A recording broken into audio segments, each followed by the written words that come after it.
All right, we are going to now go to our 12th speaker, Jim Zhou, if I'm pronouncing that correctly, followed by Madeline Keenan, both in person.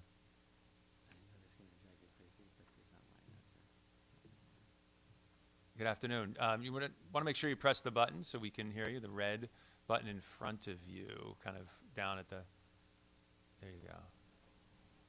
Got it, thank you. All right, floor is yours. Thanks, Jim.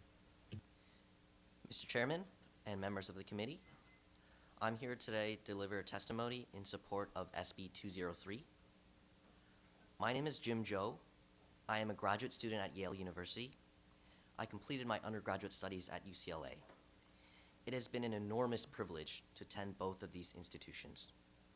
When I think about my education, I am deeply grateful for the opportunities that Yale and UCLA have afforded me. Both schools have given me an incredible amount of financial assistance, world-class professors, and abundant research opportunities. Yet, I cannot ignore the stark disparities between these two universities. Yale is a private Ivy League institution, whereas UCLA is a public flagship in the state of California.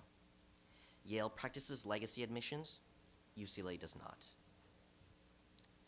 Legacy admissions, as study after study has shown, stifles social mobility, undercuts socioeconomic and racial diversity, and perpetuates cycles of privilege.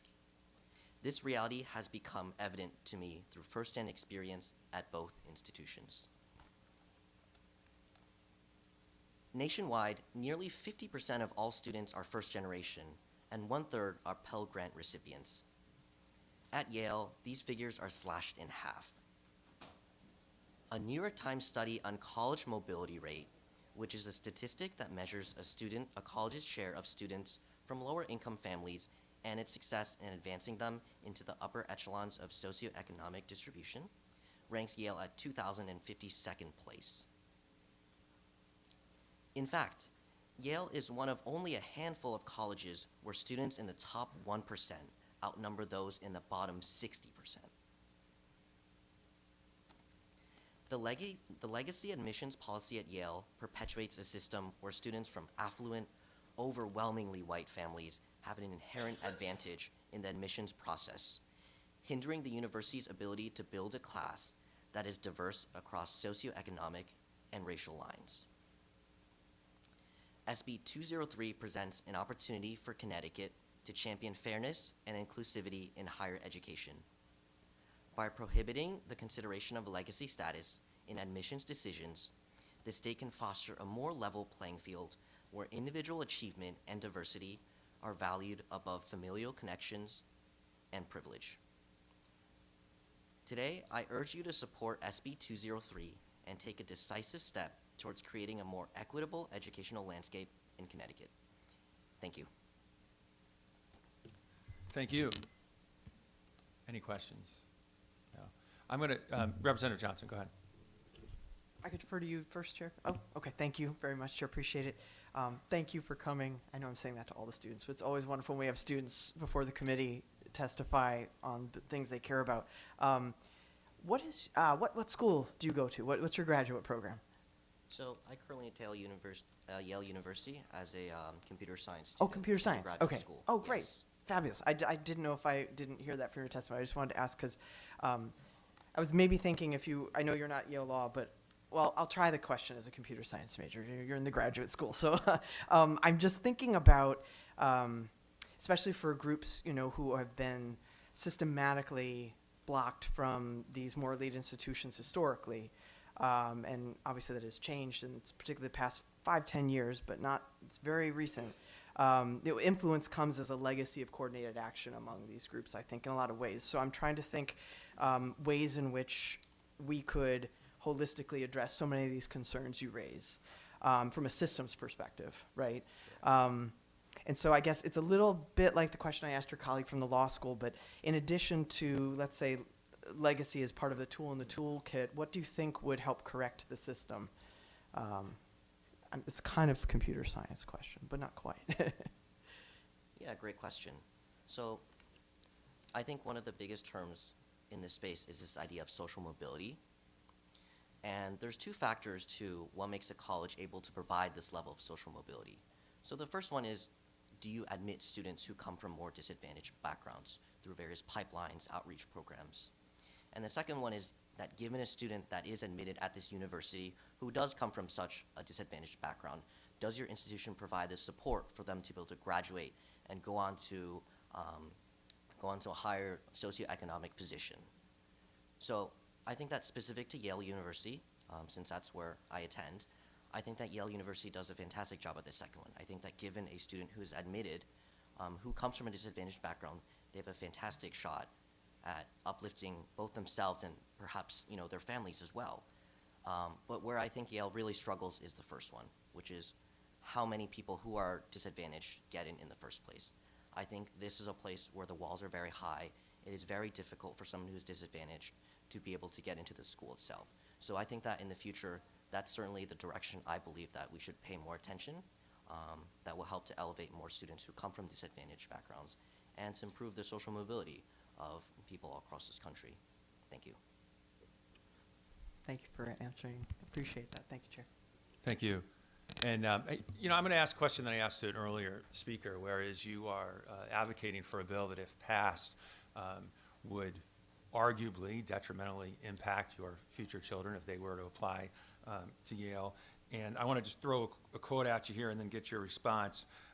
The former chancellor at the University of North Carolina, his name is Holden Thorpe, said about admittance to the Ivy and Ivy Pluses, which are a handful of other elite schools. He says, "You're talking about one of the best tickets to upward mobility in human history. So there's a lot of debate about who deserves that ticket and who doesn't." So, which is why I think it's important that we have this conversation, that the state legislature and this committee in particular have that conversation. But again, going back to my question is, how do you see this? Or let me put it another way. What's motivating your passion behind this when, it's somewhat counterintuitive that, that you would be here as a Yale student testifying against a bill for legacy? Great question, Senator Slapp. So to address the reason behind why I'm here today, I mean, I come from a background that's not very privileged. I attended my state school, UCLA, on food stamps, where I was given $250 a month to be able to buy groceries to feed myself. I got through my undergraduate education through a mix of scholarships, both need-based and merit-based.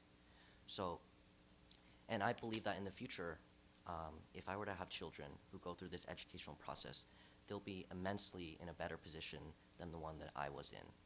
And I believe that growing up, I personally experienced that feeling, knowing that there are so many amazing institutions of higher learning, but the unfortunate reality is that given my background, the place I grew up in, my socioeconomic status, it would be incredibly hard for me to access these institutions. And that's a feeling I would not want any student in the future in the state of Connecticut to have to feel. Thank you. Thank you. Any other questions? Representative Cooley. Just one.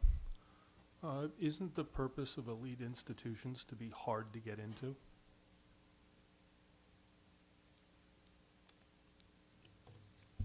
Representative Cooley? Go ahead. Yeah. That is a great question, and absolutely.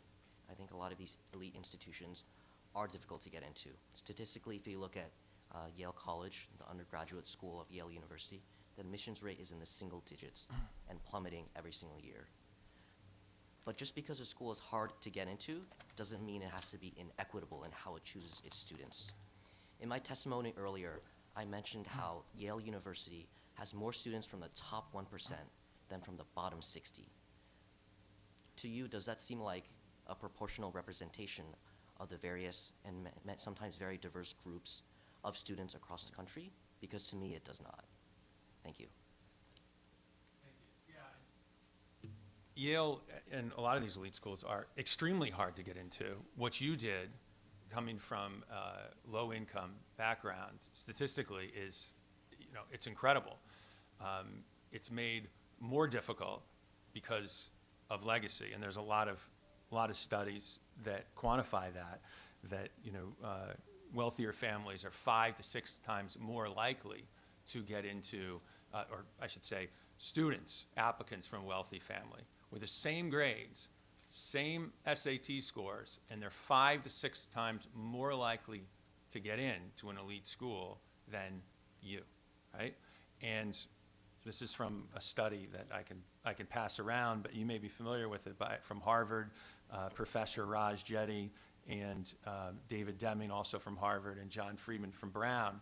And that difference, 46% of it, of that advantage that a wealthy legacy has over your application, 46% is due to legacy. So to my colleague's question, it is hard. It's harder for people like you because of legacy. Yes, that's correct, Senator Slapp. And in addition, it's important to remember that legacies are not from a disadvantaged background overwhelmingly. Having a parent that accessed any institute of higher learning in America, let alone their own parents' alma mater, is a tremendous privilege. And in many ways that manifests itself in a lot of advantages across the college admissions process. I don't believe that these students need another leg up in this same process over students, many of whom are less privileged across many dimensions. Great. Thank you again for your testimony. I do not see any other questions, so thanks again for your time and coming up from New Haven. Thank you. Much appreciated.